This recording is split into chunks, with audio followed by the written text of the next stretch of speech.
will be provided. Tourism for employment-led growth.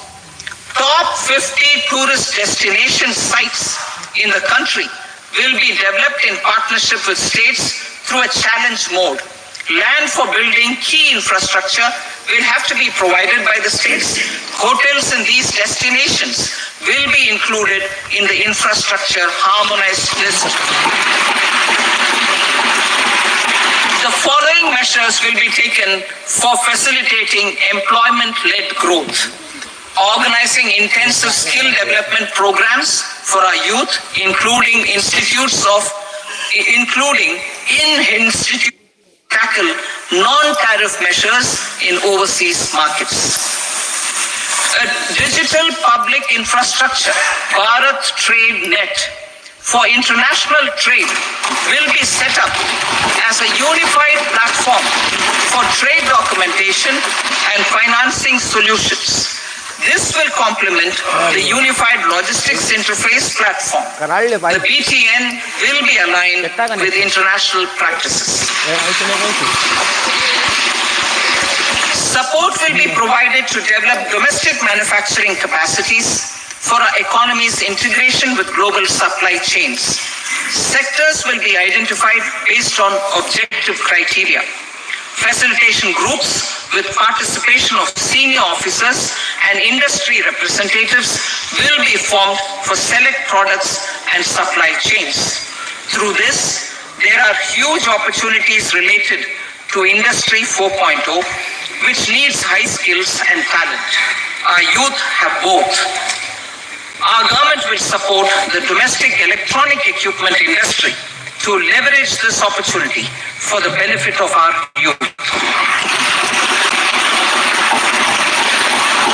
A national framework will be formulated as guidance to states for promoting global capability centers in emerging Tier 2 cities. This will suggest measures for enhancing availability of talent and infrastructure, building bylaw reforms, and mechanisms for collaboration with industry. Our government will facilitate upgradation of infrastructure and warehousing for air cargo, including high-value perishable horticultural produce. Cargo screening and customs protocol will be streamlined and made user-friendly. Reforms as the fuel. Over the past 10 years, our government has implemented several reforms for convenience of taxpayers, such as faceless assessment, 2. Taxpayer charter, 3. Faster returns, 4. Almost 99% returns being on self-assessment, and 5. Vivad se Vivad scheme.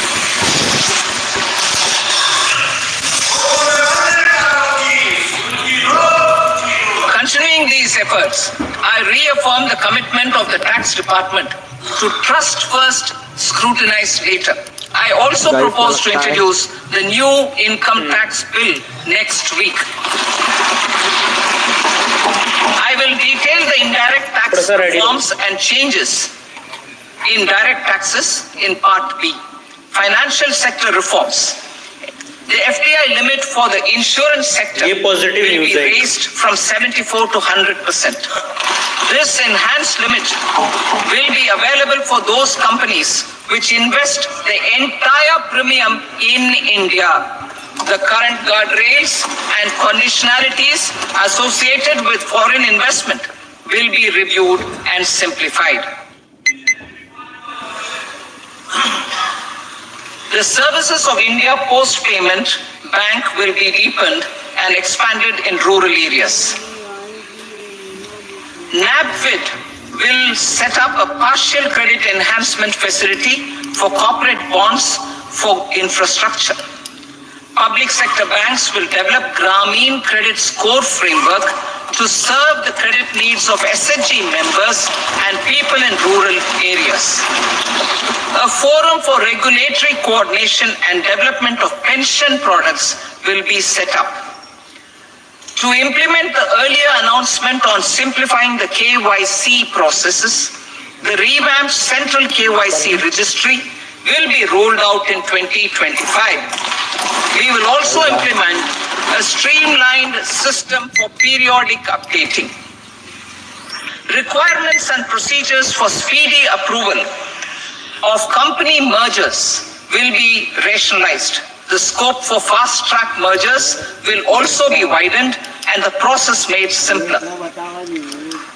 As proposed in the interim budget, we signed bilateral investment treaties with 2 countries in 2024 to encourage sustained foreign investment, and in the spirit of First Develop India, the current model BIT will be revamped and made more.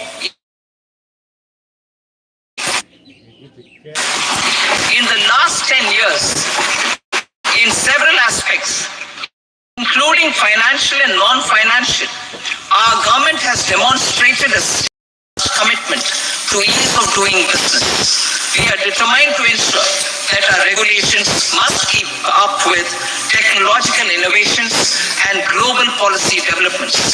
A light-touch regulatory framework based on principles and trust will unleash productivity and employment. Through this framework, we will update regulations that were made under old laws.